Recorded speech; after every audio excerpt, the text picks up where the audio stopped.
Hey there, it's Elizabeth, and welcome back to another Ramble session. I hope y'all are doing well. I hope you had a fine weekend, and happy Thanksgiving to all of my Canadian friends. I hope y'all had a wonderful Thanksgiving weekend. Yeah, this weekend for me, here are my hands, hello, was kind of puny. Yeah, I spent yesterday most of the day in bed because I was having kind of a flare and I just wasn't feeling all that great. But I was kept company by watching Hottie Popo and the Jersey Crafter. Yeah, they had a live going on most of the morning, and so that was super fun. So I took a lap board and took a bunch of my stuff into my room and worked on some pages in my book. And so that's what I did. I can't remember what happened on Saturday, quite honestly. I think I just worked on more pages. I've been able to spend a lot more time in my craft room lately, so that's been great. And I've been working on a bunch of different months. So yeah, most of you know I'm working in 3 different books. I finally got July done though. Yep, July is in the books. So I could do a flip through about that. Not so sure about June. I still need to do some pages in that. And what else? Yeah, and then all the other months. And I also started working in my October book. Yeah, so now I'm working in 3 books, 4 different months. Anyway, on yesterday before I succumbed to the bed, I did work on this, which is a watercolor and a quote that I found online having to do with feathers that I enjoyed.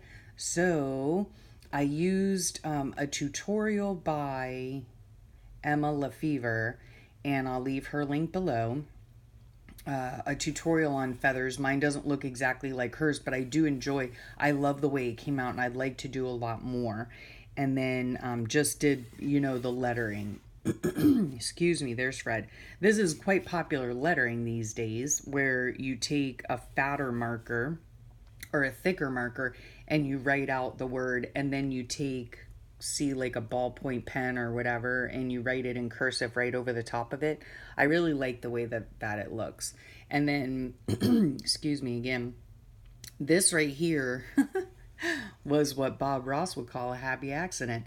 I did do lines on this. I wrote out lines because I like to keep everything straight, and I measure it out and blah, Anyway, that's just the way that I do it. And as I was erasing the lines, one of the ones down here at the bottom smudged. And I was like, oh, criminy Jane, I spent so much time on that card only to have smudged it. So then I thought, you know what I'm going to do? I put the pen, which the pen that I used is this one.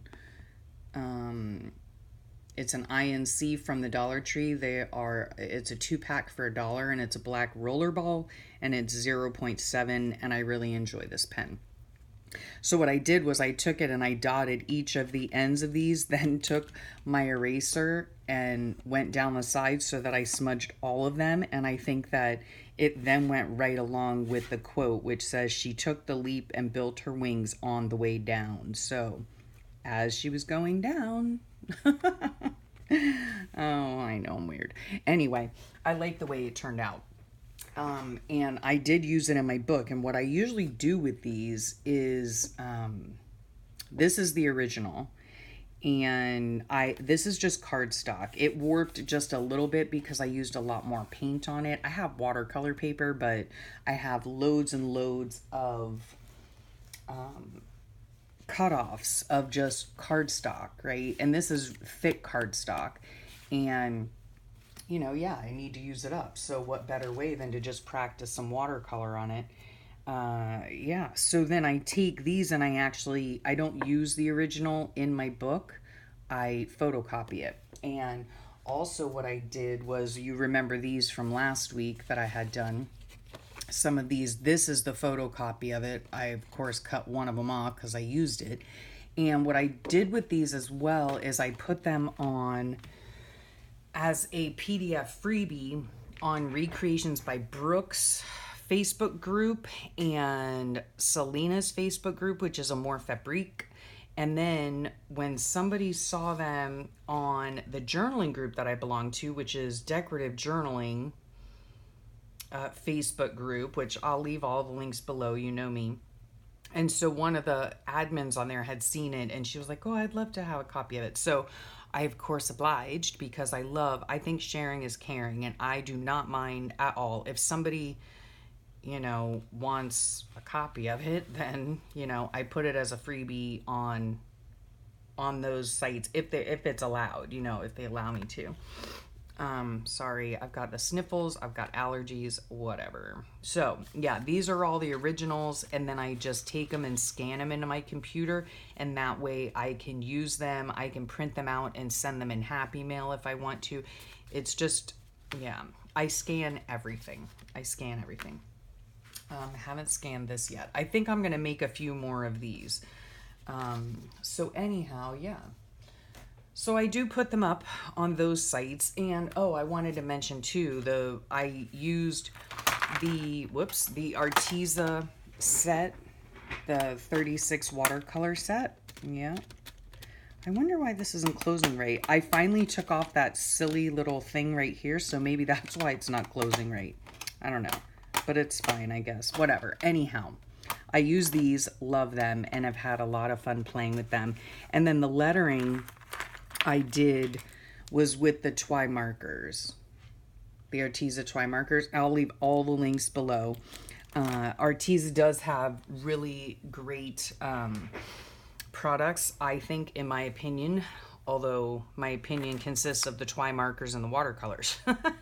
But I do enjoy them very much. And yeah, this video will include affiliate links because if you order from those links, I do get a little bit from those purchases at no cost to you. So anyway, and then somebody else was saying, that they wanted to learn how to do this lettering, and it is super easy. I've seen this done many times on various pieces of work, and it's just a matter of using a thicker marker and a thinner pen. Right? And so I just write in my own handwriting, which is, I don't know how to explain it. I use a combination of uppercase and lowercase letters.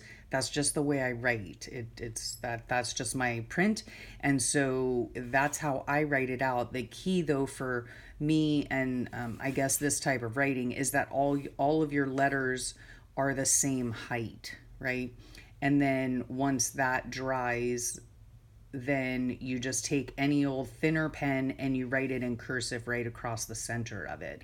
And what I do too is I just use the purple letters as the guide. So I write the S right over the S, and then however long it takes me to get to the H, and then however long it takes me to get to the E. So I hope that made sense. If you're wanting to do lettering kind of like that, it's a very simple thing to do. Sorry, boy, oh boy, Fred is relentless this morning. So I did that. I want to do more. I love those feathers. Yeah, I want to do more of those. I'll talk about this in a second.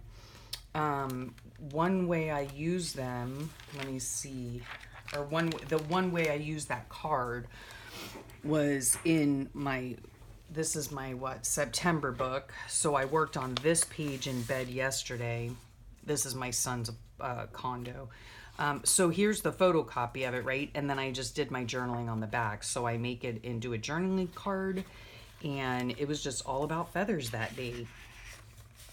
So that's what I did there, and how I use them, because I like using tucks and tags, pockets, and all that kind of fun stuff in my book. Excuse me. And then last week I also, I worked on a few of these pages here. If you can see that, yeah. Okay, so this one here, I just wanted to explain something, because I was thinking about this when my dear friend Allison from AJ's Inspired Life had written a comment about, on one of the journaling sites that I had posted this on. Well, obviously, as you could tell from this page, it was a no good, very bad day. I was just not having a good day. And so I journaled about that, whoops, on the back. And then now this happened, my journaling, of course, what I wrote about was what was happening on the 2nd of September. Now, a lot of you know I am behind all the time. And I know a lot of people worry about being behind, and I talk about it often on my channel, just in terms of journaling in general. And I don't mind being behind. It does not bother me whatsoever. Excuse me, because after Allison left a comment, and her comment was something like, I along the lines of, I hope that journaling about that day helped you. And I'll tell you, it made me pause and think, because what's interesting about that is that, yes, it did help me, but I did not do the journaling and stuff. I have my notes from that day. Let me try to explain this in a way that might be understandable. I did my notes for that day. I knew that it wasn't a very good day. I knew what was going on that day to make it a not so good day. But I didn't design the page until over a month later, right? So, of course, by the time I sat down to do the page, I had been able to reflect on what happened that day. And so the result of my decorating the pages and all of that is part of my process, but it's like a reflection of how I now feel about it, if that makes sense at all. So on this one, yes, I was having a very crappy day that day. But then when I went to go design the tag, I found this lovely lady in a magazine, spruced it up with some beautiful roses, and then put, "Today, let's try harder to think good thoughts." So yeah, I just wanted to add that in, just a little bit of a tip on, if you're fretting about, let me move that water. If you're fretting about, being behind and all that stuff, I don't think you can ever be behind. Yeah, and then it just gives you a chance to reflect on what was going on that day, and yeah, your feelings about it now, I guess. So yeah. So I worked on some other pages. These are just, I need to do a tag for this. And I actually did this page on that day. So that was a fun little page. And then I worked on this yesterday. So, and some days last week I worked in my October book, which is back here. Yeah, I worked on some of these pages last week. Super busy day. Yeah. So I actually work, I painted on this page and actually wrote right on there. Yeah, so I guess I don't journal in the traditional way. Like this is a daily journal. There are daily entries, but I do not work in it daily. I don't have a daily time set like in the morning where I sit here and I work on that page.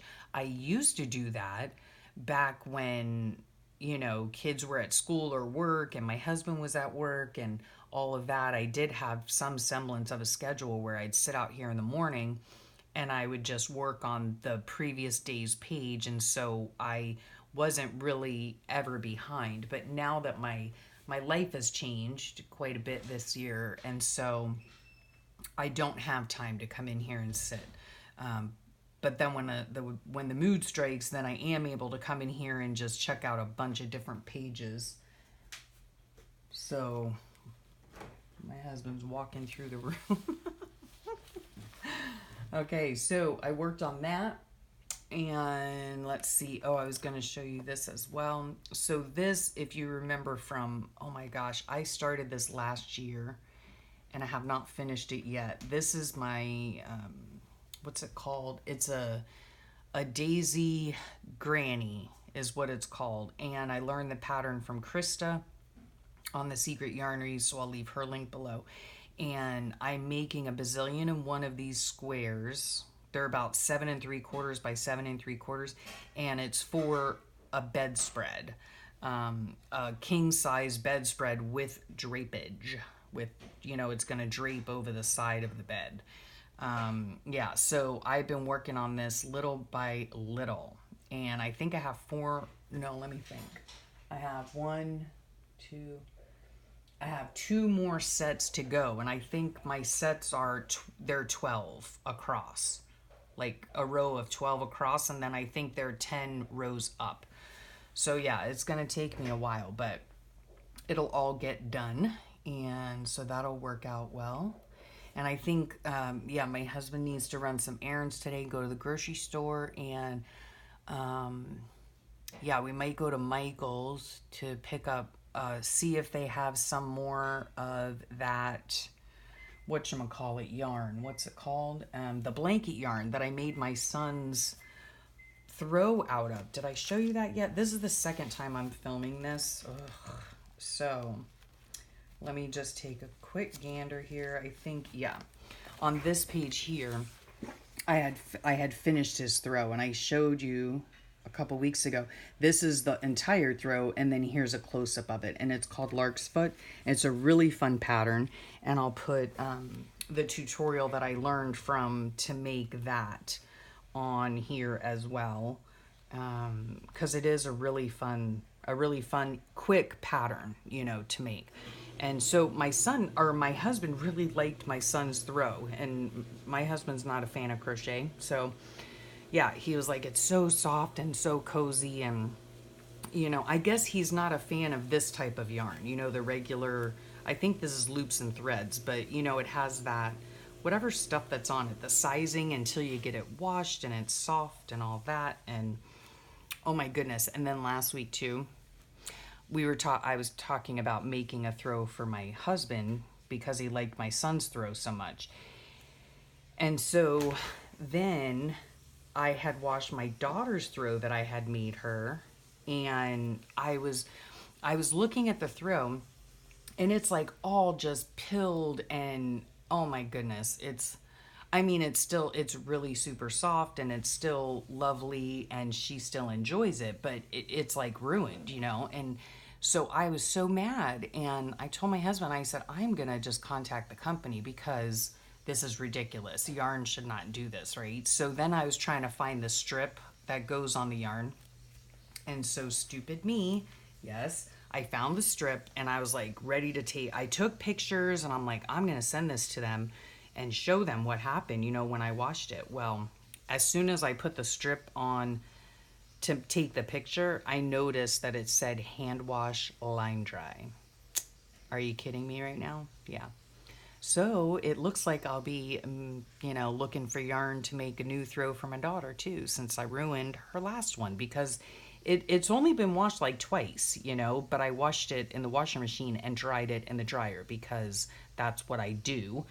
And for whatever reason, I had gotten the yarn on sale, and it was one of those cakes. It was a Karen's cake.